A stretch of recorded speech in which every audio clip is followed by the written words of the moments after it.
গভীর রাত। আশেপাশের সবাই ঘুমিয়ে আছে। চৈতিও ঘুমিয়ে আছে।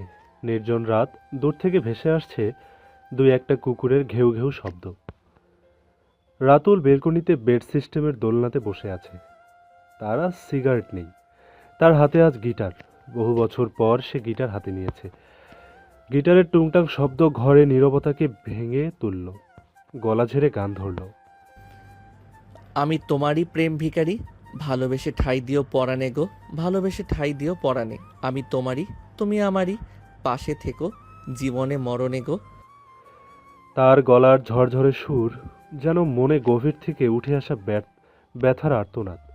সেই ব্যথার মাঝে এক আড়ালিত আকাঙ্ক্ষা যা কখনো পূর্ণ হয়নি, যা হয়তো কখনো পূর্ণ হবেই না।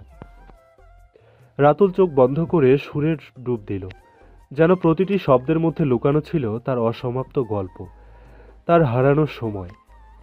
তার কণ্ঠে ছিল না পাওয়ার যন্ত্রণার এক আকুলতা, যেন সে কিছু চেয়ে এসেছে কিন্তু কিচ্ছু ফিরে পায়নি। তার হৃদয়ে যন্ত্রণা ছিল, তবে তার সাথে ছিল এক গভীর ইচ্ছা, ভালোবাসা, কিন্তু এক কষ্টদায়ক ভালোবাসা। বুকেরই ভিতরে আন্ধার কুটিরে তুমিও গো চাঁদের বাতি, চোখেরই মনিতে শয়নে স্বপনে আছো তুমি দিবস রাতি। এভাবেই রাতুল গান গাইছিল। তার গিটারের টুংটাং শব্দে যেন সব নিঃশব্দ হয়ে যাচ্ছিল। সে জানত তার গাওয়া প্রতিটি সুরে চৈতির হৃদয় স্পর্শ করতে চেষ্টা করছে, তবে জানত তার ভালোবাসা কখনো পুরোপুরি পূর্ণ হবে না, কেননা সে নিজের ভেতরের সমস্ত ব্যথাকে খোলামেলা করে তুলে ধরেছে। কিন্তু কখনো কারো কাছে সেই ব্যথার প্রাপ্তি হবে না। তোমারে আমি যে কত ভালোবাসি গো, বোঝাবো কেমনে বোঝাবো, তোমারে না পেলে জানি আমি জানি গো, মরিব অকালে মরিব। তার গিটারের সুর এবং কণ্ঠ অদ্ভুত এক দুঃখ ছড়িয়ে পড়ছিল, যেন তার জীবনের শেষ কথাগুলো বলে ফেলেছে। চৈতি তার ঘুমের মধ্যে এক অদ্ভুত আবেশ অনুভব করছিল। তার চোখে শয়ন স্বপনে রাতুলের প্রতিটি গান জীবনের সাথে মিলে যাচ্ছিল, যেন সে অনুভব করছিল তার ভালোবাসার গভীরতা, তার আক্ষেপ। গানটা শেষ হলে রাতুল কিছুক্ষণ চুপচাপ বসে থাকলো, যেন তার সুরের প্রতিটি শব্দ তার আত্মাকে নিঃশেষ করছে। তারপর হালকা একটা শ্বাস ফেলে, গিটার পাশে রেখে উঠে দাঁড়িয়ে বেলকনির রোলিংয়ে হাত রেখে দূরে তাকালো। তার চোখে এক অদ্ভুত ভাবান্তর, যেন কিছু বলার ছিল, কিন্তু কিছু বলার আর হয়ে উঠল না। তারপর আনমনে একটা হালকা হাসি দিয়ে সে শুধু বলল, তোমার ভালোবাসার না পাওয়ার যন্ত্রণায় ব্যথায় জড়ানো আমার এই হৃদয়। তার কণ্ঠে এক অদ্ভুত মায়া ছিল, যেন এই কথা বলার মাধ্যমে সে তার ভেতরের গভীর যন্ত্রণাকে মুক্তি দিতে চাচ্ছিল। কিন্তু কষ্টের এই অনুভূতি যেন তার হৃদয়ে একটি স্থায়ী দাগ রয়ে গেছে। বেলকনির নির্জনতা ছেড়ে রাতুল রুমে ফিরে এসে দরজাটি লক করে দিয়ে চৈতির পাশে শুয়ে পড়ল। প্রথমে সে কোনোভাবেই এই রুমে শুতে চায়নি, অনেক জেদ করেছিল, কিন্তু তারপর এক শর্ত জুড়ে দিল, মাঝখানে কোলবালিশ থাকবে। রাতুল হাসি মুখে শর্তটি মেনে নিল। চৈতির নিঃশ্বাসের শব্দ শুনতে পাওয়া, তার গা থেকে আসা মিষ্টি গন্ধে রাতুল অনুভব করতে পারে এই মুহূর্তটাই তার কাছে পৃথিবীর সবচেয়ে সুন্দর, সুখকর। এতটুকু হলেই তার সবকিছু পূর্ণতা পেয়ে যায়, আর কিছু আর চাই না সে। রাতুল নিঃশব্দে চৈতির দিকে তাকিয়ে রইল। ঘরের আবছা আলোয় চৈতির মুখটা এতটা শান্ত আর নিষ্পাপ লাগছিল, যেন সে কোনো এক স্বপ্নরাজ্যে ভেসে চলেছে। রাতুলের ইচ্ছে হলো হাত বাড়িয়ে চৈতির চুলের একগোছা সরিয়ে দেয়, কিন্তু করল না। সে জানে এই মুহূর্তটা তার জন্য যতই অমূল্য হোক না কেন, চৈতির জন্য হয়তো তা কোনো অর্থ বহন করে না। চৈতি গভীর ঘুমে আচ্ছন্ন, তার বুক ওঠানামা করছে মৃদু ছন্দে। রাতুল চোখ বন্ধ করে শুয়ে থাকলো, কিন্তু ঘুম এলো না। তার মনে হতে লাগলো এই মেয়েটা তার পৃথিবীর সবটুকু আলো, তার সমস্ত অস্তিত্বের কারণ, অথচ সে সেই আলোকে কখনো পুরোপুরি নিজের করতে পারবে না। সে চুপচাপ চৈতির দিকে তাকিয়ে থাকলো। বুকের ভেতর জমে থাকা অনুভূতিগুলো যেন তার শ্বাসকেও ভারী করে তুলছিল। একসময় নিঃশ্বাসের সাথে মিলিয়ে হারিয়ে গেল রাতের গভীরে। সকালবেলা নরম রোদের আলো জানালার ফাঁক গলে ঘরের ভেতর প্রবেশ করলো। মিষ্টি বাতাস পর্দার আড়ালে খেলা করছে। রাতুল ঘুম থেকে উঠে পাশে তাকিয়ে দেখলো চৈতি ঘুমিয়ে আছে। চৈতি ঘুমের ঘরে একবার নড়ে চড়ে পাশ ফিরে শুয়ে পড়ল। কোলবালিশ সামান্য সরে গেল। রাতুল এক মুহূর্ত থমকে গেল, তারপর নিঃশ্বাস চেপে আবার চোখ বন্ধ করলো। তার ইচ্ছে হচ্ছিল চৈতিকে আরো কাছে টেনে নিতে, কিন্তু পারল না। তার ভালোবাসা ছিল বাধাহীন, কিন্তু সীমাহীন ছিল। সে মনে মনে বলল, যদি একদিন তুমি বুঝতে পারো কতটা গভীর ভালোবাসা লুকিয়ে রেখেছি তোমার জন্য, হয়তো সেদিন আমি আর থাকবো না। রাতুল ধীরে বিছানা থেকে উঠে বসল। একবার চৈতির দিকে তাকিয়ে থাকলো কিছুক্ষণ। মেয়েটা কতটা শান্তিতে ঘুমাচ্ছে। তার মুখে এক ধরনের প্রশান্তি, যেন পৃথিবীর কোনো দুঃখ তাকে ছুঁতে পারবে না। রাতুলের বুকের গভীরে কোথাও একটা চিনচিনে ব্যথা উঠল। সে আস্তে করে বিছানা ছেড়ে নেমে এলো। বেলকনিতে গিয়ে দাঁড়ালো। নরম রোদে তার চুলগুলো উড়ে উঠল হালকা বাতাসে। মনে মনে ভাবল, আমি যদি তোমার জন্য হতে পারতাম সেই শান্তির আশ্রয়, যেখানে তুমি নির্ভয়ে ঘুমোতে পারতে, হাসতে পারতে। বাইরে পাখির কিচিরমিচির, রাস্তা দিয়ে দু একটা গাড়ি চলে যাচ্ছে। শহর ধীরে ধীরে জেগে উঠছে। কিন্তু রাতুলের মনে হচ্ছে তার রাত যেন এখনো শেষ হয়নি। কিছুক্ষণ পর ঘরে ফিরে এসে আলমারি খুলে এক সেট জামা নিয়ে ওয়াশরুমে ঢুকে গেল। লম্বা একটা শাওয়ার নিয়ে বের হয়ে দেখলো চৈতি ঘুম থেকে উঠে গেছে। দুজনের মধ্যেই কোনো কথা হয়নি। চৈতি ওয়াশরুমে চলে গেল ফ্রেশ হতে। চৈতির যাওয়ার পানে তাকিয়ে রইল রাতুল। চৈতি ফ্রেশ হয়ে আসতেই রাতুল মুখ ভার করে বলল, শোনো, আমি বাহিরে যাচ্ছি, জরুরি মিটিং আছে। তুমি কিন্তু ঘর থেকে এক পাও বাহিরে রাখবে না, আর সময় মতো খেয়ে নিও। আমি দুপুরের মধ্যে চলে আসবো, তখন তোমাকে স্কুলে ভর্তি করাতে নিয়ে যাব। আমি তোমার সমস্ত কথা শুনেছি, আশা করি তুমি শুনবে। চৈতি একটু বিরক্তি নিয়ে বলল, আমাকে যেতে দিন, এখানে ভালো লাগে না, দম বন্ধ লাগে, মনে হয় শ্বাসরুদ্ধ হয়ে মারা যাব। রাতুল রাগান্বিত হয়ে চৈতির বাহু ডোরটা টেনে ধরে বলল, বারবার যে বলছো চলে যাবে, যাবে কোথায়? কোথাও যাওয়ার জায়গা নেই। তুমি জানো এই পৃথিবীতে কোথাও তোমার যাওয়ার জায়গা নেই। বিশ্বাস করো, আমি রাতুল যদি তোমাকে ছেড়ে দেই, তুমি মানুষরূপী জন্তু জানোয়ারের কাছে পড়ে যাবে। আমার কাছে আছো, নিরাপদে আছো। রাতুল কিছুক্ষণ চুপ থেকে আরো গুরুতর হয়ে বলল, বাংলা একটা প্রবাদ আছে, সুখে থাকলে ভূতে কিলায়। তুমিও ঠিক সেই অবস্থায় পড়ছো। থাক, থাকো, তুমি, বের হচ্ছি। বলেই চলে গেল রাতুল। রাতুল একটি রাজনৈতিক বৈঠকে উপস্থিত, যেখানে দেশের গুরুত্বপূর্ণ নেতারা এবং বিশ্লেষকরা আছেন। বৈঠকের সুর বেশ গম্ভীর। আলোচনার মূল বিষয় হচ্ছে আগামী নির্বাচনের প্রস্তুতি এবং দলের ভবিষ্যৎ পরিকল্পনা। একজন প্রবীণ নেতা সাদিক ভাই তার বক্তব্য শুরু করলেন। আমাদের দলের মূল শক্তি হলো জনগণের আস্থা, কিন্তু এখন এই আস্থা ধরে রাখতে হলে আমাদের নীতিতে কিছু বড় পরিবর্তন আনতে হবে। জনগণের সাথে আরও ঘনিষ্ঠ সম্পর্ক স্থাপন করতে হবে। রাতুল মাথা নেড়ে শুনছিল। তারপর সে নিজের মতামত দিল। অন্য দলগুলো যদি আমাদের থেকে আগে জনগণের মন জয় করতে পারে, তবে আমাদের জন্য খুব কঠিন হবে। তাই আমাদের প্রস্তুতি আগে থেকেই নেওয়া উচিত। আমাদের প্রচার এবং নীতিতে এমন কিছু করতে হবে যা জনগণকে আকর্ষণ করবে। একজন মধ্যবয়সী নেতা মুস্তফা কিছুটা চিন্তিত হয়ে বললেন, তবে আমরা কি জনগণের চাহিদাগুলো ঠিকমতো বুঝে উঠতে পারছি? আমাদের দলের একাধিক শাখার মধ্যে যে সংকট চলছে সেটাও খুব বড় সমস্যা। রাতুল চুপচাপ মাথা নাড়ালো। তার চোখে স্পষ্ট ছিল দলের ভবিষ্যতের প্রতি এক গভীর উদ্বেগ। সবাই যদি একযোগভাবে কাজ না করে, তবে আমাদের দল ঐক্যবদ্ধ থাকতে পারবে না। আমাদের একে অপরকে বিশ্বাস করতে হবে। একসাথে কাজ না করলে আমাদের বড় বিপদ হতে পারে। এই আলোচনায় আরও অনেক নেতারা মতামত আসছিল, তবে রাতুল সবসময় তার অভিজ্ঞতা এবং চিন্তা দিয়ে দলের ভবিষ্যৎ সম্পর্কে কথা বলছিল। বৈঠকটি বেশ কিছু সময় চলতে থাকে এবং প্রতিটি সিদ্ধান্তের সাথে দলের ভবিষ্যৎ আরও নিশ্চিত করার জন্য বিভিন্ন পরিকল্পনাও প্রস্তুত করা হয়। বৈঠক শেষে দলের সভাপতি একটি গুরুত্বপূর্ণ ঘোষণা করলেন। সবাই চুপ করে তার দিকে তাকিয়েছিল। তিনি একে একে কিছু নেতার নাম ঘোষণা করে বললেন, আজকের বৈঠকে আমরা দলের ভবিষ্যৎ পরিকল্পনা নিয়ে আলোচনা করছি। এখন আমাদের দলের উন্নয়নের জন্য সবচেয়ে বড় চ্যালেঞ্জ হলো আমাদের কাজের মানকে সঠিকভাবে এগিয়ে নিয়ে যাওয়া। তারপর তিনি সবার দৃষ্টি আকর্ষণ করে রাতুলের দিকে ইশারা করলেন। রাতুল, তুমি আমাদের দলের একজন গুরুত্বপূর্ণ নেতা। আজকের সিদ্ধান্ত অনুযায়ী তোমাকে দলের নতুন কার্যক্রম এবং নির্বাচনী প্রচারণার দায়িত্ব দেওয়া হয়েছে। রাতুলের মুখাবয়ব কিছুটা অস্থির হয়ে ওঠে, কিন্তু সে কোনো রকম ঝুঁকি না নিয়ে মুখে কিছু না বলে মাথা নেড়ে সম্মতি জানায়। দলের সভাপতি আরও বললেন, তোমার অভিজ্ঞতা এবং নেতৃত্বের শক্তি আমাদের দলের জন্য অত্যন্ত গুরুত্বপূর্ণ। আমরা জানি তুমি এই দায়িত্ব সফলভাবে পালন করবে। রাতুল ধীরে ধীরে দাঁড়িয়ে তার মতামত দিল। ধন্যবাদ। আমি এই দায়িত্ব গ্রহণ করছি, কিন্তু এটা শুধু একক প্রচেষ্টায় সম্ভব হবে না। দলের প্রতিটি সদস্যের সহযোগিতা প্রয়োজন। আমি শুধু নেতৃত্ব দেব, বাস্তবায়ন সকলের সঙ্গে মিলে হবে। সবাই সম্মতির সাথে মাথা নাড়ে এবং রাতুলের দিকে আরও সহানুভূতির সাথে তাকায়। সে জানে এই দায়িত্ব তাকে শুধু দলের প্রতি দায়িত্বশীল নয়, দেশের ভবিষ্যতের জন্য একটি বিশাল পরিবর্তন আনার সুযোগ দেবে। মিটিং শেষ হতে রাতুল বের হয়ে পড়ল বাসার উদ্দেশ্যে। মনটা খসখস করছে, চৈতি একা কিনা তাই। গাড়ি চলছে দ্রুত গতিতে। বাড়ি পৌঁছতে তার কিছুটা সময় লাগলো। দরজা খুলতেই সে ভেতরে ঢুকলো।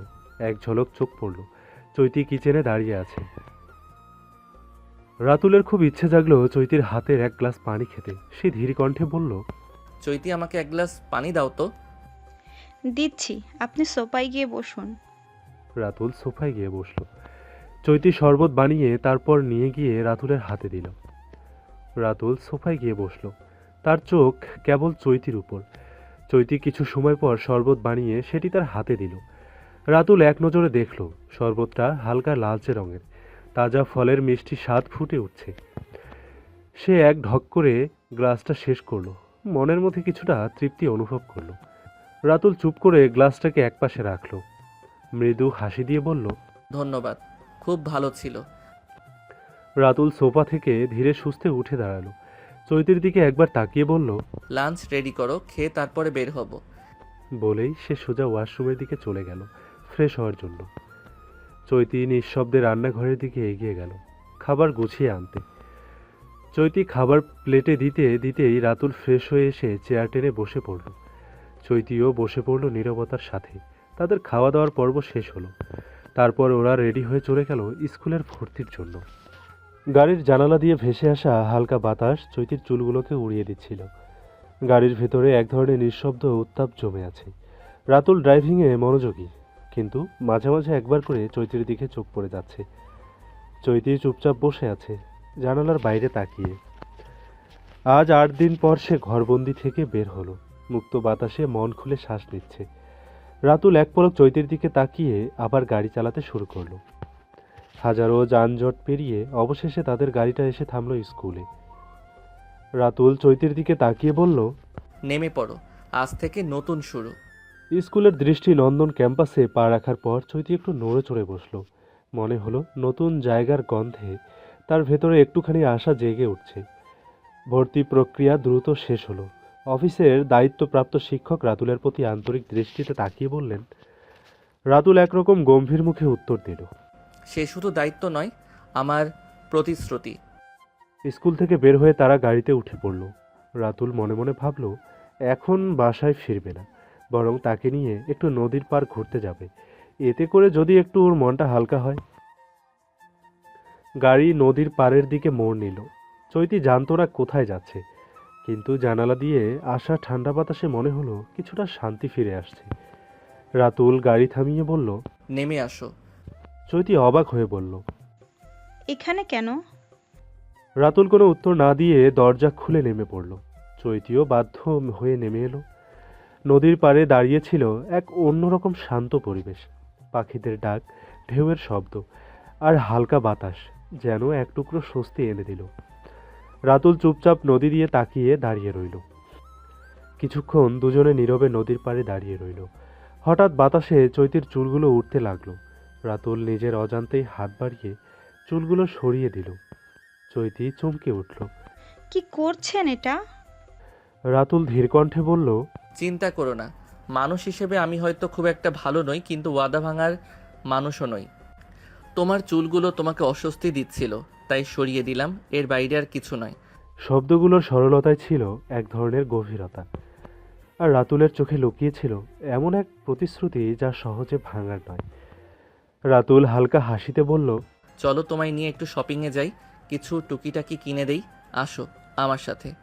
বলেই সে ধীরে হাঁটা শুরু করলো। চৈতি কিছুক্ষণ চুপ থেকে তার পিছু নিল। গাড়িতে উঠতেই রাতুল ইঞ্জিন স্টার্ট দিল। চারপাশে নীরবতা, শুধু গাড়ির মৃদু গড়গড় শব্দ যেন তাদের কথা বলার প্রয়োজনটা লাঘব করে দিচ্ছিল। গাড়ি থামলো এক শপিং মলের সামনে। রাতুল দরজা খুলে দিলেও চৈতির জন্য। বের হয়ে আসো চৈতি। চৈতি খানিকটা নার্ভাস ফিল করছিল, এই প্রথম শহরের এত বড় একটা শপিং মলে এসেছে। রাতুল হঠাৎ থেমে পাশ ফিরে চৈতির দিকে তাকিয়ে নরম গলায় বলল, যদি অনুমতি দাও তোমার হাতটা ধরতে চাই। এত বড় শপিং মলে মানুষের ভিড়ে যদি হারিয়ে যাও তখন কি হবে? তুমি হয়তো পালিয়ে গিয়ে বাঁচবে, কিন্তু আমি তার গলা আরও নরম হয়ে এলো। আমি যে ধোকায় ধোকায় মরব, এত সহজে হার মানতে চাই না। আমি বাঁচতে চাই চৈতি, তোমার সাথে। দেবে কি সেই অনুমতি? চৈতি কয়েক মুহূর্ত চুপ করে দাঁড়িয়ে রইল। তার চোখে একরাশ দ্বিধা, এক অদ্ভুত সংশয়। কিন্তু শেষ পর্যন্ত ধীরে ধীরে হাত বাড়িয়ে দিল রাতুলের দিকে। রাতুল শক্তপোক্ত হাতে আলতো করে ধরে নিল সেই নরম হাতখানা। কোনো জোর নেই, কেবল একরকম সুরক্ষার প্রতিশ্রুতি যেন ভেসে এলো তার স্পর্শে। ভিড়ের মধ্যে হারিয়ে যাওয়ার ভয়টাও যেন মিলিয়ে গেল এই একটুকু স্পর্শেই। দুজনেই নীরব, কিন্তু হাত ধরে হাঁটার সেই মুহূর্তে মনে হলো হয়তো এটাই তাদের নতুন গল্পের শুরু। রাতুল আর চৈতি হাত ধরে শপিং মলের ভিড়ের ভেতর দিয়ে হাঁটতে শুরু করলো। চারপাশের কোলাহল, দোকানগুলোর রঙিন আলো আর মানুষের ব্যস্ততা, সবকিছুই যেন তাদের থেকে আলাদা এক জগতে চলছিল। রাতুল সবার আগে নিয়ে গেল চৈতিকে একটি বোরখার দোকানে, যেখানে দাঁড়িয়ে নিজের পছন্দ মতো বেশ কয়েকটি বোরখা আর হিজাব বেছে নিল। প্রতিটা বোরখার রং, কাপড় আর ডিজাইন যেন চৈতির স্বভাব আর ব্যক্তিত্বের সাথে পুরোপুরি মানানসই হয়, সেদিকেও খেয়াল রাখল। তারপর তারা গেল কুর্তির দোকানে। রাতুলের পছন্দে কেনা হলো বিভিন্ন রঙের এবং নান্দনিক নকশার বেশ কিছু কুর্তি আর স্টাইলিশ সালোয়ার। প্রতিটা পোশাকে যেন চৈতিরা আরও সুন্দরভাবে প্রকাশ করে। এরপর চুড়িদারের দোকানে গিয়ে চৈতির জন্য বাছাই করলো কয়েকটি আরামদায়ক ও ট্রেন্ডি চুড়িদার। সবশেষে এক দোকান থেকে নিল কিছু গাউন, নরম কাপড়ের নান্দনিক ডিজাইনের। কিছু মানানসই ওড়না কিনে শপিং শেষ করলো রাতুল। প্রতিটা জিনিস কেনার সময় তার চোখে ছিল এক অদৃশ্য যত্ন। রাতুল চৈতিকে নিয়ে জুতার দোকানে গেল, কিছু জুতা কিনল। চৈতিকে সঠিক মাপের আরামদায়ক স্যান্ডেল বেছে দিল, যাতে বাসায় থাকার সময়ও তার পা শান্তি ও স্বাচ্ছন্দ্যে থাকতে পারে। সবশেষে রাতুল কসমেটিকের দোকানে গিয়ে কিছু উন্নত মানের কসমেটিক্সও কিনে দিল। শপিং শেষ। চৈতিকে নিয়ে রাতুল যখন শপিং মল থেকে বের হওয়ার জন্য লিফটে উঠছিল, ঠিক সেই সময় একটি ছেলে হঠাৎ করে চৈতির কোমরে হাত দিতে চেষ্টা করলো। কিন্তু তার আগে রাতুল দ্রুত এগিয়ে এসে ছেলেটির হাতটাকে শক্ত করে ধরে ফেলল। মুখে মাস্ক থাকার কারণে সেই ছেলে রাতুলকে চিনতে পারেনি। রাতুল এক ঝটকায় ছেলেটির হাত ছাড়িয়ে নিয়ে কিছু না ভেবেই তার নাক বরাবর শক্ত একটা ঘুষি মেরে দিল। ছেলেটি পিছনে হেলে পড়ে গেল। রাতুলের চোখে ঝলকানি, মুখে তীব্র রাগের প্রকাশ। সে সোজা দাঁড়িয়ে গর্জনপূর্ণ কণ্ঠে বলল, কার গায়ে হাত দেওয়ার এত সাহস দেখিয়েছিস? সে আমার, চৈতি ইজ মাইন। এর ফল তুই পাবি, জাস্ট রেডি থাক। কতটা বলেই চৈতিকে নিয়ে দ্রুত লিফটে উঠে গেল। রাতুল দ্রুত লিফটের দরজা বন্ধ করে দিয়ে নিচে নামতে শুরু করলো। তার চোখে তীব্র রাগ আর উত্তেজনা স্পষ্ট। চৈতি কিছু বলার আগেই রাতুল কপালে একটা চিন্তার রেখা টেনে নিল, যেন সে ভাবছিল কিভাবে এই ঘটনার পরবর্তী ধাপটা নেওয়া উচিত। চৈতি অবাক হয়ে চুপচাপ দাঁড়িয়েছিল, কিছুটা সংকুচিত এবং অস্বস্তি অনুভব করছিল। নিচে নামতে রাতুল দ্রুত চৈতিকে নিয়ে রওনা দিল বাসার উদ্দেশ্যে। বাসায় এসে শপিং ব্যাগগুলো রেখে রাতুল চৈতিকে এক পলক তাকিয়ে বলল, আমার কিছু জরুরি কাজ আছে, তোমার জন্য কিছু প্রয়োজন হলে কল করবে। তারপর দ্রুত বেরিয়ে গেল। চৈতি কিছুটা অবাক হয়ে তাকিয়ে রইল, তবে কোনো প্রশ্ন করল না। রাতুল খুব স্পিডে গাড়ি স্টার্ট দিল। ঘন্টা দুয়েকের মধ্যে সে পৌঁছে যায় তার গোডাউনের। সেইখানে বাধা আছে শপিংয়ে থাকা সেই ছেলেটি, যে চৈতিকে ছুতে চেয়েছিল। রাতুল গোডাউনের ভেতর প্রবেশ করে একপাশের চেয়ার টেনে তুলে সেটাতে বসে পড়ল। তার চোখে এক ধরনের অপ্রতিরোধ রাগ ছিল, যেন কিছু একটা পরিপূর্ণ দাবি করছিল। ছেলেটিকে সামনে দাঁড়াতে দেখে সে দাঁতে দাঁত চেপে বলল, এই হাত দিয়ে তুই আমার চৈতিকে ছোঁয়ার সাহস দেখিয়েছিলিস, তাই না? মেয়ে দেখলে শরীরে জ্বালা ধরে, সমস্যা নেই, আজ সব জ্বালা মিটিয়ে দিব। চৈতি একটা সদ্য ফুটে ওঠা একটি নিষ্পাপ ফুল, যার মতো সরলতা আর মাধুর্য পৃথিবীতে বিরল। আর সেই ফুলকে কলঙ্কিত করার জন্য তুই যে দুঃসাহস দেখিয়েছিস, তার ফল তুই পাবি। রাতুল গভীর রাগে বলল, মামুন, এই মামুন, এখনই ওইটা নিয়ে আয় তো। রাতুলের কড়া আওয়াজে মামুন তৎক্ষণাৎ সাড়া দিল। সে দ্রুত এক কাচের বোতল নিয়ে হাজির হলো, যার ভেতর ছিল কিছু তরল পদার্থ। বোতলের দিকে এক ঝলক তাকিয়ে রাতুল সিটিয়ে বলল, এটা ঠিক কোন জায়গায় কাজে লাগবে? তারপর বাঁকা হেসে মামুনের দিকে তাকিয়ে বলল, এই মামুন, অ্যাসিডটা ওর পুরো সঙ্গে ঢেলে দে, দেখি কেমন জ্বালা ধরে। মামুনের পাকাপোক্ত অভিজ্ঞতা হাত সে বোতলটি নিয়ে এগিয়ে গেল। বোতলটি এগিয়ে যেতে ছেলেটি ছটফটিয়ে ওঠে, কিন্তু মামুন ছেলেটির ছটফটানি উপেক্ষা করে ছেলেটির সামনে গিয়ে বোতলের ঢাকনা খুলে তরল পদার্থটা তার প্যান্টের ভেতর ঢেলে দেয়। মুহূর্তে ছেলেটি ছটফট করতে করতে চেয়ার সমেত পড়ে যায়। মুখটা বাঁধা ছিল, তাই সে আর্তনাদ করতে পারে না, কিন্তু একটা সময় সে নিস্তেজ হয়ে যায়। দীর্ঘদিন ধরে নারীর সঙ্গ পাওয়া কোনো পুরুষ হঠাৎ করে সেই সঙ্গ হারালে এক অদ্ভুত শূন্যতা তাকে গ্রাস করে। ঠিক তেমনি এক বিষাদের অনুভূতি রাতুলকে আচ্ছন্ন করে ফেলেছে। শরীরটা যেন একেবারে অবশ হয়ে যাচ্ছে, মনে হচ্ছে সব ইচ্ছেগুলো ধীরে ধীরে নিঃশেষ হয়ে যাচ্ছে। সে বুঝতে পারছে না কি করবে। চোখ বন্ধ করে লম্বা শ্বাস নিতে থাকে, যেন নিজের ভেতরের সব উত্তাপকে ঠান্ডা করতে পারবে, কিন্তু মন যেন কোনোভাবে স্থির হচ্ছে না। হঠাৎ করেই সে চোখ মেলে তাকালো, চেনা আশ্রয়ের খোঁজে পা বাড়ালো মায়ের রুমের দিকে। নিজের রুমে থাকলে কোনো অঘটন ঘটে যেতে পারে, আর সেই ভয়টাই তাকে জড়িয়ে তাড়িয়ে বেড়াচ্ছে। চৈতির প্রতি তার করা প্রতিটি প্রতিশ্রুতি, প্রতিটি কথা তার মনে প্রতিধ্বনিত হচ্ছে। সে কোনোভাবেই ওয়াদা ভাঙবে না। মায়ের ঘরে ঢুকে ফ্লোরে বসে বিছানায় মাথা ঠেকিয়ে যেন মায়ের স্নেহের উষ্ণতায় নিজেকে হারিয়ে ফেলল। এই শূন্য মুহূর্তেও মায়ের উপস্থিতি তার মধ্যে এক ধরনের শান্তি নিয়ে আসলো।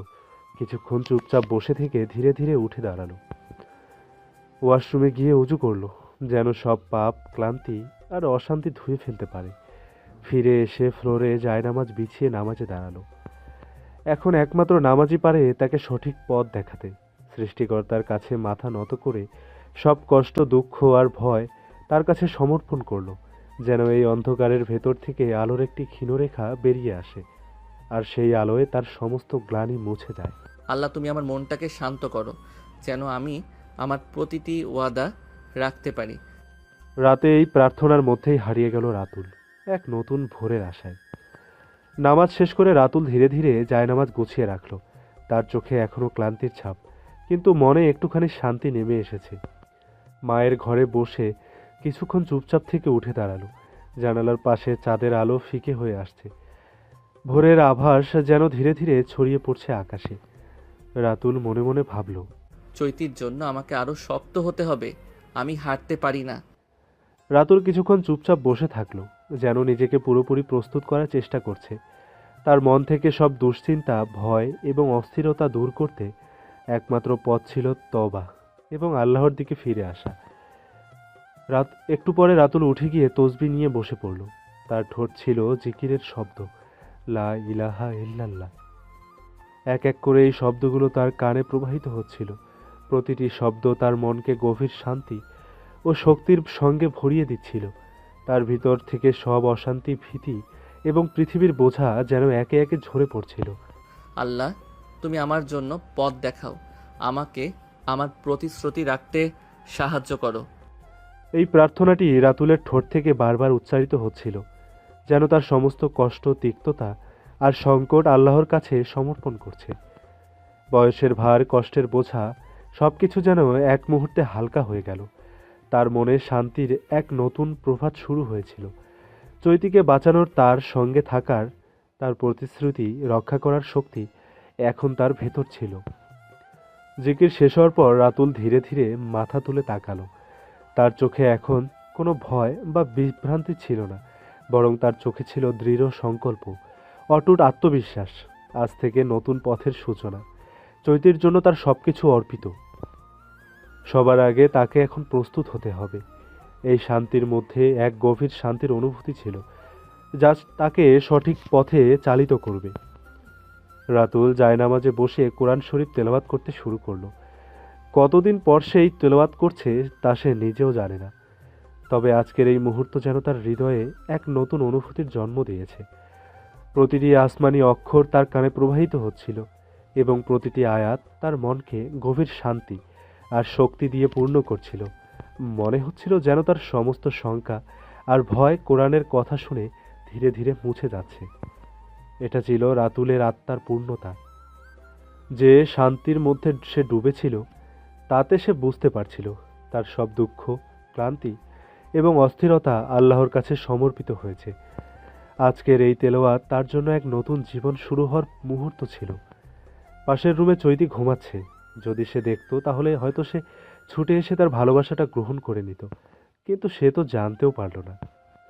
সারা রাত জেগে আল্লাহর ইবাদত করতে করতে কখন যে জায়নামাজের উপর ঘুমিয়ে পড়েছিল সেটা রাতুল নিজেও জানে না। ভোরের আলো জানালা দিয়ে এসে চোখে লাগতেই তার ঘুমটা ভেঙে গেল। চোখ মেলে ধীরে ধীরে চারপাশটা দেখল এখনও সে জায়নামাজের উপরই শুয়ে আছে। শরীরের প্রতিটি অংশ যেন অবসন্ন, কিন্তু মনে এক অদ্ভুত শান্তি নেমে এসেছে।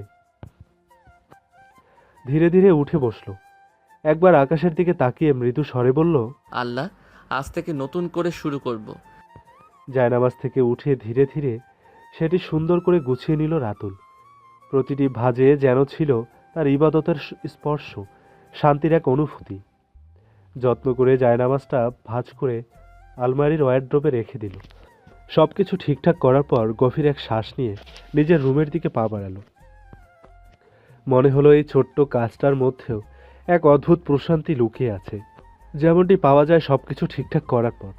নিজের রুমে এসে রাতুল ধীরে ধীরে দরজাটা বন্ধ করলো। রুমের ভিতরে ছড়িয়ে থাকা অগোছালো জিনিসগুলো তার চোখে পড়ল। প্রতিটা জিনিস যেন তার মনের অস্থিরতার প্রতিফলন। একটু থেমেই চারপাশে তাকালো, তারপর ধীর পায়ে এগিয়ে গিয়ে জানালার পর্দা সরিয়ে দিল।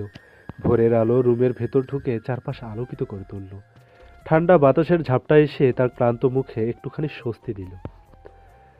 রাতুল নিজের টেবিলের দিকে এগিয়ে গেল। চেয়ারে বসে চোখ বন্ধ করে কয়েক মুহূর্ত চুপ করে রইল। তারপর ডায়েরি খোলার জন্য হাত বাড়ালো, যেখানে সে সবসময় তার অনুভূতি, পরিকল্পনার প্রতিজ্ঞাগুলো লিখে রাখে। আজ সে লিখবে, আমি হারব না। চৈতির জন্য, নিজের জন্য এবং আল্লাহর দেওয়া এই জীবনের জন্য আমি লড়ব। ডায়েরির প্রথম লাইনটা লিখেই তার মনে শক্তির নতুন ঢেউ বয়ে গেল। এখন তার সামনে একটাই লক্ষ্য, চৈতিকে আগের মতোই হাসি খুশি করে তোলা। ধীরে ধীরে ঘুম থেকে উঠল চৈতি। চোখ কসলাতে কসলাতে চারপাশে তাকালো। নরম আলোতে ভেসে আসা সকালটা যেন একটুখানি শান্তি এনে দিচ্ছিল। হঠাৎই তার দৃষ্টি পড়ল সামনে। পড়ার টেবিলের কাছে বসে আছে রাতুল।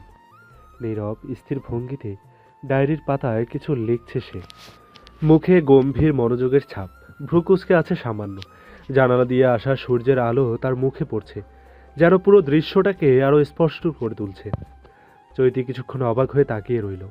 ফ্রেশ হয়ে আসতেই চৈতি দেখল রাতুল তার দিকে তাকিয়ে আছে। চোখে এক অদ্ভুত দৃঢ়তা আর কণ্ঠে নরম কিন্তু কঠিন সুরে বলল, রেডি হয়ে থাকবে, আমি তোমাকে স্কুলে নিয়ে যাব আর স্কুল থেকে নিয়ে আসবো। বোরকা পরে নিবা। চৈতি অবাক হয়ে জিজ্ঞেস করল, স্কুলে বোরখা পরবো? রাতুল ঠান্ডা গলায় জবাব দিল, হ্যাঁ পরবা, তুমি এমপির বউ, কেউ তোমাকে কোনো প্রশ্ন করবে না। চৈতি কাঁধ উঁচিয়ে হাসল। ক্ষমতার উৎস ব্যবহার করছেন এমপি আহমেদ। রাতুলের ঠোঁটে এক চিলতে হাসি খেলল, চোখে খেলা করল গভীরতা। এটা অসৎ ব্যবহার না, বরং সৎ ব্যবহার। এতদিন যা করেছি সবই ছিল অসৎ। চৈতি ভ্রুকুচকে জিজ্ঞাসা করল, হঠাৎ এত সাধু হচ্ছেন যে? রাতুল এবার চেয়ার থেকে হেলে বসে চোখে সরল কিন্তু গভীর এক দৃঢ়তা নিয়ে বলল, এতদিন কোনো পবিত্র ফুল ছিল না, তার পবিত্র সুবাসও ছিল না, তাই সাধু হতে পারিনি। কিন্তু এখন আছে, আর সেই সুবাসকে আমি গোটা দুনিয়ায় থেকে আড়াল করে রাখতে চাই। একটু থেমে গলার স্বর নরম থেকে কঠিন হয়ে উঠল। বেশি বেয়াদবি না করে যাও, বই খাতা কলম গুছিয়ে নাও, টাইম মতো স্কুলে যেতে হবে। চৈতি ধীরে ধীরে বই খাতা গুছিয়ে নিল। সব কিছু ঠিক করে রাখার পর আলমারি থেকে বোরখা বের করে পড়ল। তারপর আয়নার সামনে দাঁড়িয়ে সুন্দর করে হিজাব বেঁধে নিল, যেন কোনো দিকে ত্রুটি না থাকে। তার মুখে এক অদ্ভুত দৃঢ়তার ছাপ ফুটে উঠেছিল। এদিকে রাতুলও উঠে চলে গেল ফ্রেশ হতে। বেশ কিছুক্ষণ পর ফ্রেশ হয়ে ফিরে এলো। তার চোখে মুখে ছিল একরাশ প্রশান্তি আর দায়িত্বের গাম্ভীর্য। দুজনেই নাস্তার টেবিলে গিয়ে বসল। নাস্তা করতে করতে তাদের মধ্যে অদ্ভুত এক নীরবতা, বোঝাপড়া চলছিল। শব্দের প্রয়োজন ছিল না, শুধু চোখের ভাষাই যথেষ্ট। নাস্তা শেষ করে দুজনেই প্রস্তুত হলো রওনা দেওয়ার জন্য। গাড়ির দরজা খুলে চৈতিকে আস্তে করে বসতে সাহায্য করলো রাতুল। গন্তব্য স্কুল। চৈতির জন্য নিরাপত্তা আর দায়িত্ববোধের এই ছোট ছোট মুহূর্তগুলো যেন রাতুলের ভালোবাসাকে আরও দৃঢ় করে তুলছিল। রাতুল গাড়ির দরজা খুলে দাঁড়িয়েছিল। চৈতি ধীর পায়ে এসে গাড়িতে বসলো, চোখ মুখে একটু গাম্ভীর্য। রাতুল চৈতির পাশে বসতে ড্রাইভার গাড়ি স্টার্ট দিল। চৈতি জানালার বাইরে তাকিয়েছিল। গাড়ি যখন ধীরে ধীরে চলতে শুরু করলো তখন সে আনমনে রাস্তার দিকেই তাকিয়ে রইল। মনে হচ্ছিল তার চারপাশের সবকিছু এক অদ্ভুত ছন্দে চলছে, কিন্তু তার ভেতরের অস্থিরতা যেন থামছেই না। কি ভাবছো? রাতুলের গলা শুনে চৈতি চমকে তাকালো। কিছু না। সংক্ষিপ্ত উত্তর দিল চৈতি। সত্যি? হুম। রাতুল এবার গম্ভীর দৃষ্টিতে চৈতির দিকে তাকালো, যেন তার মনের ভেতরটা পড়ে নিতে চাইছে। কিন্তু কিছুক্ষণ চুপ থেকে হালকা শ্বাস ফেলে বলল, চৈতি, আমি জানি তুমি এখনো পুরোপুরি স্বাভাবিক হতে পারোনি, কিন্তু আমি তোমাকে বলছি আমি আছি, সব সময় পাশে আছি। তোমার কোনো ভয় পাওয়ার দরকার নেই। চৈতি এক মুহূর্ত চুপ করে থেকে ধীরে ধীরে মাথা নেড়ে সম্মতি জানালো। গাড়ি স্কুলের সামনে এসে থামলো। চৈতি দরজা খুলে নামতে যাবে, ঠিক তখনই রাতুলের চোখ পড়ল তার বোরখার হুকের দিকে। সামনের অংশটা একটু সরে গিয়ে ফর্সা ত্বক স্পষ্ট দেখা যাচ্ছে। রাতুলের চোখ মুহূর্তেই কঠিন হয়ে গেল। এক ঝটকায় চৈতির হাত ধরে টেনে আবার গাড়ির ভেতরে নিয়ে এলো সে। দরজা শক্ত করে বন্ধ করে দিয়ে লক করে দিল। তারপর ড্রাইভারের দিকে তাকিয়ে কঠিন গলায় বলল, তুমি বাইরে যাও। ড্রাইভার মাথা নাড়িয়ে দ্রুত গাড়ি থেকে নেমে দরজা বন্ধ করলো। চৈতি কিছু বোঝার আগেই রাতুল তার দিকে ঘুরে বসলো। গভীর চোখে তাকিয়ে বলল, তুমি এভাবে বাইরে যাচ্ছিলে? চৈতি কিছুক্ষণ চুপ করে থাকলো, তারপর নিচু গলায় বলল, আমি খেয়াল করিনি। রাতুল গভীর শ্বাস ফেলল, তারপর হাত বাড়িয়ে ধীরে ধীরে হুকটা বন্ধ করে দিল। স্পর্শটা খুবই হালকা, কিন্তু তাতে প্রচণ্ড যত্ন আর অধিকার লুকিয়েছিল।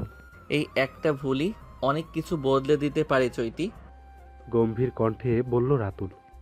চৈতি কিছুই বলল না। রাতুল কয়েক সেকেন্ড ওর দিকে চেয়ে রইল, তারপর ধীর স্বরে বলল, এবার ঠিক আছে, এখন নামো। চৈতি গাড়ি থেকে নামতে গিয়ে আবার একবার রাতুলের দিকে তাকালো। তার চোখে এখনো রাগের ছাপ স্পষ্ট, কিন্তু সেই রাগের ভেতরেও যেন লুকিয়ে আছে এক অদ্ভুত ভালোবাসা, এক গভীর দায়িত্ববোধ। চৈতি ধীরে ধীরে গাড়ি থেকে নামলো, আর রাতুল জানালার পাশে বসে ওকে দেখতেই থাকলো যতক্ষণ না সে স্কুলের ভিতরে ঢুকে যায়। চৈতি ধীরে ধীরে স্কুলের গেটের ভিতরে ঢুকে গেল। রাতুল জানালার পাশ থেকে এক দৃষ্টিতে তাকিয়ে দেখলো যতক্ষণ না সে পুরোপুরি ভিতরে চলে যায়। চোখে মুখে কঠিন ভাব, কিন্তু সেই কঠোরতার আড়ালে ছিল এক গভীর শঙ্কা। চৈতি ভেতরে ঢুকে পড়ার পরও গাড়ি ছাড়তে বলল না সে। হাতের আঙ্গুলগুলো চেপে ধরে বসে রইল, যেন কিছু ভাবছে। কিছুক্ষণ পর গাড়ির দরজা খুলে নেমে পড়ল, পা বাড়ালো স্কুলের দিকে। স্কুলের গেটের বাইরে কয়েকজন অভিভাবক দাঁড়িয়ে কথা বলছে। কেউ কেউ তাদের সন্তানদের ভেতরে দিয়ে দিয়ে ফিরে যাচ্ছে। রাতুল কোনো দিকে না তাকিয়ে সোজা রিসেপশনের দিকে গেল। ডেস্কের মহিলাটি মাথা তুলে তাকিয়ে কিছু বলতে যাবে, তার আগেই রাতুল গম্ভীর গলায় বলল, নবম শ্রেণীর ক্লাসরুম কোন দিকে? মহিলাটি একটু চমকে গেল। একজন অপরিচিত পুরুষ, মুখে মাস্ক, চোখে মুখে গম্ভীর ভাব। সে দ্রুত নিজেকে সামলে নিয়ে বলল। রাতুল মাথা সামান্য ঝাঁকিয়ে ধীর পায়ে করিডোরের দিকে এগিয়ে গেল। চারপাশের শিক্ষার্থীরা কৌতূহলী দৃষ্টিতে তার দিকে তাকালেও তার কঠোর উপস্থিতি দেখে কেউ কিছু বলার সাহস পেল না। চৈতি ক্লাসরুমে ঢুকে ধীরে ধীরে নিজের সিটের দিকে এগিয়ে গেল। ব্যাগ কাঁধ থেকে নামিয়ে টেবিলের উপর রাখতেই টের পেল কেউ একজন অবাক দৃষ্টিতে তাকিয়ে আছে তার দিকে। নবম শ্রেণীর একজন শিক্ষার্থীর পরনে বোরখা।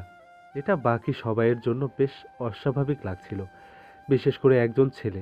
সে কিছুটা কৌতূহলী হয়ে চৈতির দিকে এগিয়ে গেল, মনে হচ্ছিল সে কিছু বলতে চায়। চৈতি সিটে বসতেই একজন ছেলে এগিয়ে গেল, চোখে কৌতূহল, মুখে হালকা হাসি। চৈতি কোনো জবাব দিল না, চুপচাপ সামনে তাকিয়ে রইল। ছেলেটি একটু ঝুঁকে আবারও বলল। তার প্রশ্নের উত্তর দেওয়ার আগেই ক্লাসরুমের দরজার সামনে থেকে ভেসে এলো গম্ভীর এক কণ্ঠস্বর। ওর নাম দিয়ে তোমার কি কাজ? ছেলেটি চমকে উঠে পেছনে তাকালো। দরজার কাছে দাঁড়িয়েছিল রাতুল, মুখে মাস্ক, চোখে মুখে কঠোরতা। লেখাপড়া করতে এসেছো, মন দিয়ে পড়াশোনা করো, আর ওর আশেপাশে যেন তোমায় না দেখি। রাতুলের কণ্ঠে হালকা ধমকের সুর। ছেলেটি কিছু বলার সাহস পেল না, মাথা নিচু করে ধীরে ধীরে চলে গেল ক্লাসের অন্যদিকে। রাতুল ধীর স্বরে বলল, বের হও, কথা আছে। চৈতি দ্বিধাগ্রস্ত চোখে তাকালো। এখানে এখন? হ্যাঁ, এখনই। রাতুল বলল। চৈতি মৃদু শ্বাস ছেড়ে বেরিয়ে এলো ক্লাস থেকে। রাতুল চৈতির দিকে তাকিয়ে বলল, স্কুল শেষ হওয়ার পর গেটে দাঁড়িয়ে থাকবে, আমি এসে নিয়ে যাব। তুমি চৈতি ধীর স্বরে বলল। আপনার আসতে হবে না, আমি একাই যেতে পারবো। রাতুল তেজি কণ্ঠে বলল, পা কেটে টুকরো টুকরো করে ফেলবো যদি একা বাড়ি ফেরার চেষ্টা করো। যাও ক্লাসে গিয়ে ক্লাস করো। কথাটা বলে চলে গেল রাতুল। রাতুলের চোখে যেন আগুনের জ্বালা ছিল। তেজি কণ্ঠে বলল, যদি একা বাড়ি যাওয়ার চেষ্টা করো, পা কেটে টুকরো টুকরো করে ফেলবো। যাও, এখন ক্লাস করো।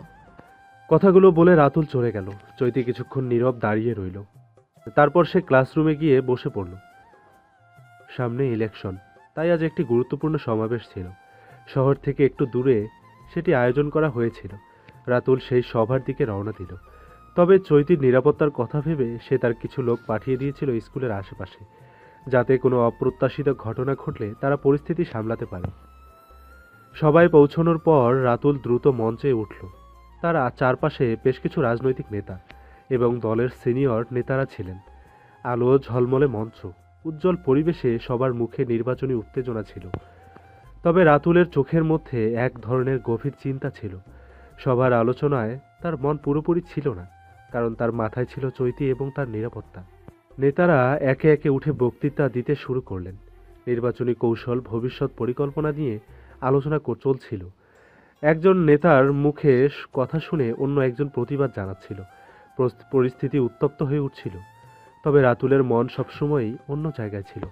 দলের ভবিষ্যৎ নিয়ে চিন্তা করা তার জন্য গুরুত্বপূর্ণ হলেও চৈতির নিরাপত্তা ছিল তার সবচেয়ে বড় চিন্তা। যতক্ষণ সভার আলোচনা চলছিল, রাতুলের চোখ কখনোই মঞ্চ থেকে সরে যাচ্ছিল না। তবে মনে মনে সে বারবার চেক করছিল চৈতির আশেপাশে থাকা লোকদের। তার মাথায় একটাই চিন্তা, সবকিছু ঠিকঠাক চলছে তো। বক্তাদের মধ্যে একজন দলের নির্বাচনী পরিকল্পনা নিয়ে বলছিলেন, তবে রাতুলের মন তখনও স্থির ছিল না। তার মনে ঘুরপাক খাচ্ছিল নির্বাচনী প্রতিযোগিতা, মানুষের প্রতিক্রিয়া এবং যে কোনো মুহূর্তে পরিস্থিতি পাল্টে যেতে পারে। আলোচনার এক পর্যায়ে হঠাৎ করে হাঙ্গামা শুরু হয়। মঞ্চের পেছন থেকে অস্পষ্ট শব্দ শোনা যাচ্ছিল, যা তৎক্ষণাৎ বাড়তে থাকে। বক্তৃতা দিতে থাকা নেতা মুহূর্তের মধ্যে থেমে যান এবং অস্থিরতা ছড়িয়ে পড়ে পুরো সমাবেশে। কিন্তু নেতা বিস্মিতভাবে মঞ্চে দাঁড়িয়ে থাকেন। তার কিছু নেতা দ্রুত নিচে চলে যান পরিস্থিতি সামলানোর জন্য। রাতুলের চোখে তীব্র আগ্রহ ও উদ্বেগের ছাপ ছিল। তার শঙ্কা সত্যি হয়ে দাঁড়ালো। পরিস্থিতি অশান্ত হয়ে উঠেছে। সভায় উপস্থিত কিছু যুবক আচমকা তর্কাতর্কি শুরু করে দেয়। কিছুক্ষণ পর তারা ধাক্কাধাক্কি করতে থাকে, মঞ্চের দিকে এগিয়ে আসার চেষ্টা করে, একে অপরকে ধাক্কা দিয়ে দিশেহারা করতে থাকে। রাতুল অপ্রতিরোধ্য এক কণ্ঠে সবার দৃষ্টি আকর্ষণ করে বলল, সবাই থামো, শান্ত হও। কিন্তু তার কণ্ঠেও যেন এক ধরনের কষ্ট ও রাগ ছিল। মঞ্চে তার উপস্থিতি শক্তিশালী হলেও তার মন তখন অন্য জায়গায়। এটা কেবল হাঙ্গামাই নয়, কিছু বড় ঘটনা ঘটতে চলেছে সে জানত। তার লোকজন সভাস্থলে দ্রুত প্রবেশ করতে শুরু করে। রাতুল তাদের উদ্দেশ্য করে বলল, সবাই বাইরে যে পরিস্থিতি নিয়ন্ত্রণে আনবে, এই জায়গাটা আমাদের রাখা দরকার। এই পরিস্থিতিতে রাতুল জানত চৈতির নিরাপত্তা নিয়ে তার চিন্তা আরও বাড়ছে। সভার বাইরে কিছু পরিস্থিতি তৈরি হতে পারে এবং তাকে নিশ্চিত করতে হবে যে তার লোকেরা সবকিছু ঠিকঠাক সামলে নিচ্ছে। সভার উত্তপ্ত পরিস্থিতি নিয়ে রাতুল এক মুহূর্ত বিশ্রাম নিল না, বরং তার দৃষ্টি পুরোটা কন্ট্রোল করার দিকে, আর সেই সঙ্গে চৈতির নিরাপত্তা ও সভার পরিস্থিতি সম্পূর্ণভাবে দেখার চেষ্টা করছিল। হাঙ্গামার মাঝেও রাতুল নিজের মনোযোগ হারালো না। তার চোখ মুহূর্তে সমাবেশের ভেতরে জড়িয়ে গেল, যেন সবার প্রতিটি আন্দোলন এবং শব্দ তার কাছে গুরুত্বপূর্ণ। তার লোকজন বাইরে গেটের দিকে ছুটে গেল, পরিস্থিতি সামলানোর জন্য দ্রুত ব্যবস্থা নিতে শুরু করল। রাতুল জানত একটি ভুল পদক্ষেপ পুরো সমাবেশের জন্য বিপদ ডেকে আনতে পারে এবং এই মুহূর্তে তা গ্রহণযোগ্য নয়। চিত্রপটে আরও কিছু উত্তেজিত বক্তা মঞ্চ থেকে নেমে আসতে শুরু করল। নেতা কর্মী সবাই যেন বিশৃঙ্খলার মধ্যে চলে গেল। রাতুল তীক্ষ্ণ দৃষ্টিতে সবার দিকে তাকিয়ে পরিস্থিতি বিশ্লেষণ করছিল। সে যতটা সম্ভব শান্ত থাকার চেষ্টা করছিল, কিন্তু তার মধ্যে জমে থাকা উত্তেজনা যেন বারবার প্রকাশ পাচ্ছিল। সদ্য পরিস্থিতি নিয়ন্ত্রণে আনতে তার লোকেরা উঠে দাঁড়ালো। কয়েকজন বড় নেতা দ্রুত সভার মাঝখানে এসে কিছু নির্দেশনা দিল, আর কিছুক্ষণের মধ্যেই পরিস্থিতি কিছুটা ঠান্ডা হতে শুরু করলো। কিন্তু রাতুলের মন খারাপ হয়ে গিয়েছিল, কারণ তাকে মনে হচ্ছিল এই বিশৃঙ্খল পরিবেশের পেছনে কোনো গভীর ষড়যন্ত্র রয়েছে। সভা আবার শুরু হলেও রাতুল মন একটুও শান্ত হয়নি। সে জানত রাজনৈতিক চাপের এই সময়েই এমন পরিস্থিতি ঘটানো খুবই সহজ। তার হাতে এখন সময় নেই, তাকে দ্রুত কোনো কিছু সিদ্ধান্ত নিতেই হবে। এই পরিস্থিতির মাঝে হঠাৎ করে রাতুলের ফোন বেজে উঠল। ফোনটি রিসিভ করার সাথে সাথে তার কানে পৌঁছলো ভয়ের খবর। চৈতির স্কুলের সামনে ঝামেলা শুরু হয়েছে। মুহূর্তে তার মাথায় যেন বজ্রপাত হলো। এক মুহূর্তের জন্য সে স্থির হয়ে গেল। কিছুই বুঝতে পারছিল না কি করবে, কোন দিকে সামলাবে। তার এক পায়ের নিচে মাটি সরে গেল। এক মুহূর্তে তার সামনে দুটো গুরুত্বপূর্ণ বিষয় ছিল। একদিকে ছিল এই উত্তপ্ত পরিস্থিতি, অন্যদিকে ছিল চৈতির নিরাপত্তা। রাতুল দ্রুত চিন্তা করতে শুরু করলো। তার লোকেদেরকে কোথায় পাঠাবে, কিভাবে পরিস্থিতি সামলাবে। এর মাঝেই তার মনের ভেতরে অন্য কিছু ছিল, চৈতির নিরাপত্তা, তার প্রতি দায়িত্ববোধ। সেই দায়িত্ব যেন এখনও আরও বড় হয়ে উঠেছিল। কি করব, কোথায় যাব? এই প্রশ্নগুলো তার মাথায় ঘুরছিল। রাতুল ফোনটা কানে ধরে এক মুহূর্ত স্তব্ধ হয়ে গেল। তার পাশের সবকিছু যেন থেমে আছে, কেবল বুকের ভিতর তীব্র শঙ্কার ঝড় বইছে।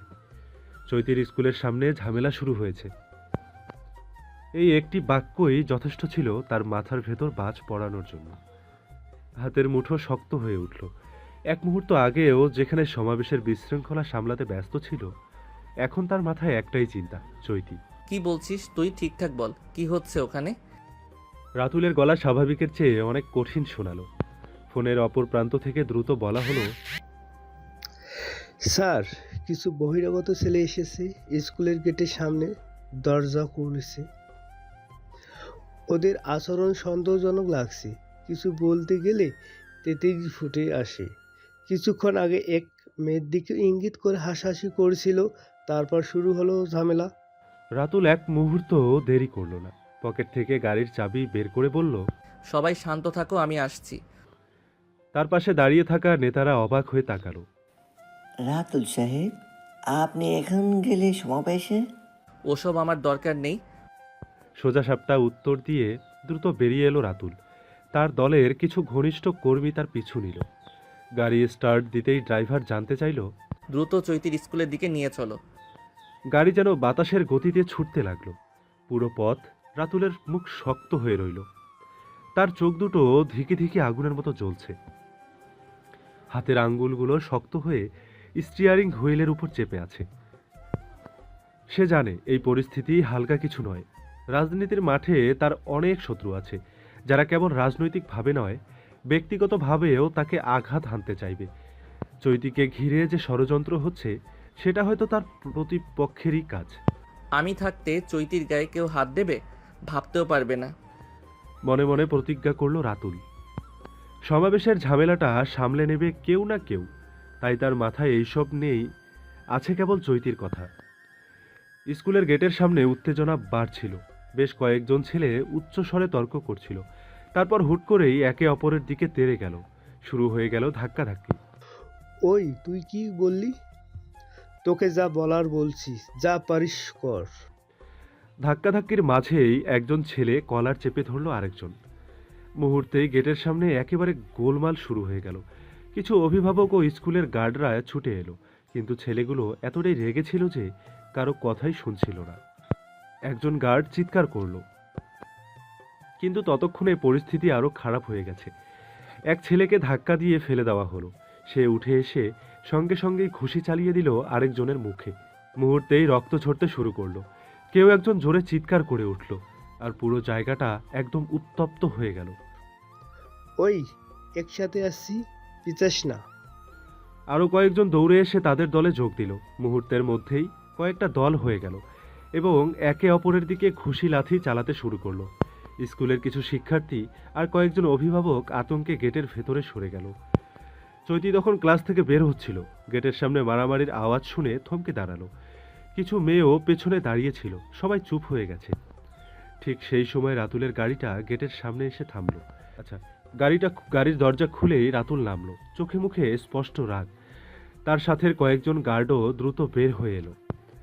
রাতুল একবার পুরো পরিস্থিতি স্ক্যান করলো, তারপর গর্জে উঠল। এখানে কি হচ্ছে? থামো। কিন্তু ছেলেগুলো তখনও একে অপরের দিকে হামলে পড়েছে। একজনের নাক ফেটে গেছে, আরেকজনের ঠোঁট কেটে রক্ত ঝরছে। রাতুল এগিয়ে গিয়ে একটা ছেলেকে কলার ধরে সরিয়ে দিল। এত জোরে ধাক্কা দিল যে সে গিয়ে গেটের পাশের রডে আঘাত পেল। আরেকজন যদি হাত তোলে হাত ভেঙে দেব। রাতুলের গলা ভয়ানক কঠিন হয়ে উঠল। তার উপস্থিতি বুঝতে পেরে ছেলেগুলো একে একে থেমে গেল। কেউ কেউ ফোঁপাচ্ছিল, কেউ মুখে হাত দিয়ে রক্ত মুছছিল। রাতুল একবার চোখ ঘুরিয়ে চৈতির দিকে তাকালো। চৈতি তখন হতভম্ব হয়ে গেটের পাশে দাঁড়িয়েছিল, চোখে ভয় আর অবিশ্বাসের ছাপ। গাড়িতে ওঠো। রাতুল শান্ত কিন্তু দৃঢ় গলায় বলল। চৈতি এক মুহূর্ত দাঁড়িয়ে রইল, তারপর আস্তে আস্তে গাড়ির দিকে এগোলো। রাতুল তখনও জায়গাটা ছেড়ে যায়নি। সে কয়েকজন ছেলেকে এক দৃষ্টিতে দেখে বলল, স্কুলের সামনে এ ধরনের কিছু আর একবার দেখলে খবর আছে। বোঝা গেছে? কেউ কিছু বলল না, মাথা নিচু করে দাঁড়িয়েই রইল। রাতুল দাঁড়িয়ে আরো কয়েক সেকেন্ড তাদের দেখে নিল, তারপর গাড়ির দরজা খুলে উঠতে যাবে ঠিক তখনই ধাম, পেছন থেকে কেউ ভারী কিছু দিয়ে রাতুলের মাথায় আঘাত করল। রাতুলের দেহ এক মুহূর্তের জন্য হোঁচট খেল, মাথার পাশে হাত চেপে ধরল, তারপর ধীরে ধীরে পেছনে ঘুরল। তার চোখ দুটো রক্তিম হয়ে উঠেছে, গভীর ভয়ঙ্কর। চারপাশ নিস্তব্ধ হয়ে গেল, কেউ নড়ছে না, কেউ কিছু বলছে না। রাতুল এবার এক পা সামনে বাড়ালো। ধাম, আরেকটা আঘাত শব্দ। এবার ওর দেহ সরাসরি ভারসাম্য হারিয়ে গেল।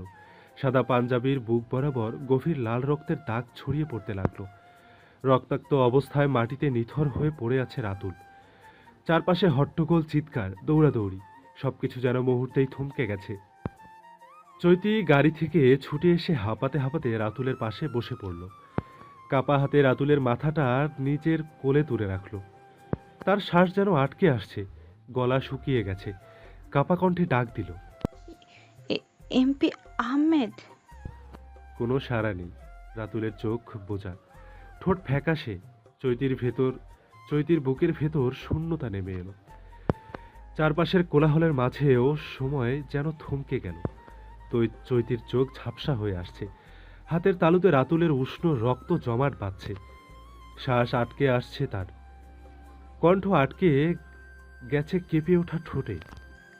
রাতুল, চোখ খুলো প্লিজ, চোখ খুলো। তার কণ্ঠস্বরে ভয় আর আকুতি একসাথে মিশে আছে, কিন্তু কোনো উত্তর নেই। রাতুলের নিথর দেহ তার কোলে এলিয়ে আছে, নিস্তেজ, রক্তে ভেজা। চারপাশে হইচই চলছে, কেউ চিৎকার করছে, কেউ দৌড়ে যাচ্ছে। স্কুলের গার্ড, শিক্ষক, অভিভাবক সবাই শোরগোল করছে, কিন্তু চৈতির কানে কিছু ঢুকছে না। সে কেবল রাতুলের মুখের দিকে তাকিয়ে আছে। ঠিক তখনই রাতুলের দলের কিছু লোক ছুটে এলো। তারা দ্রুত রাতুলকে তুলতে গেল, কিন্তু চৈতি তাদের থামিয়ে দিয়ে বলল, তোমরা অ্যাম্বুলেন্স ডাকো, এক্ষুনি ডাকো।